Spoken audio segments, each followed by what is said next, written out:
Molly was sleepy as she was tucked in. Her teddy bear was tucked in tightly beside her and she looked at the smiling bare face as the carers retreated away from the dozing teenagers.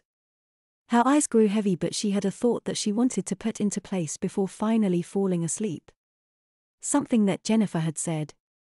She pulled the reality-altering device from the hidden pocket in the bear and quietly pressed the button.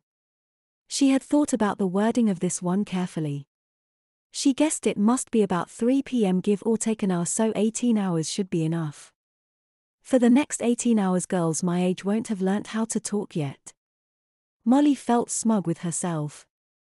Originally she had thought to simply say teenagers her age wouldn't know how to talk, but then she had realized that come tomorrow when she would want to set everything back to normal she wouldn't be able to.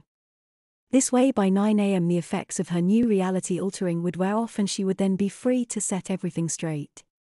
The thickening of the air was already almost receding as Molly stared up at the cot bars that surrounded her.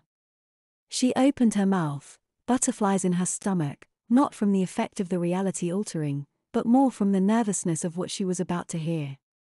She needed a simple word. Cat. That would do.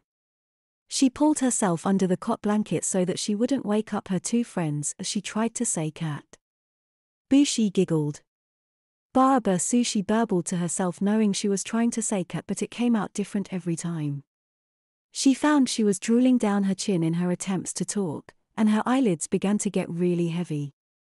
She yawned and stuck her thumb in her mouth as she cuddled into her teddy bear. Now Jennifer wouldn't be able to complain at all about anything. Well, she could complain but no one would be able to understand her. Molly would finally be able to enjoy the remainder of her little baby trip in peace whilst still playing with her friends. With that thought firmly in her mind and a gentle smile on her lips, Molly fell asleep. She woke to the sound of babyish wailing. Loud. Very loud, babyish wailing. Clumsily she sat up in her cot and rubbed at her eyes. She looked at the clock to see what time it was but couldn't understand the numbers or what exactly they meant. She looked over to see Jennifer really crying her heart out. What's the matter? Molly asked, only it came out as concerned baby gibberish. Alerted by Jennifer's crying, one of the workers rushed over.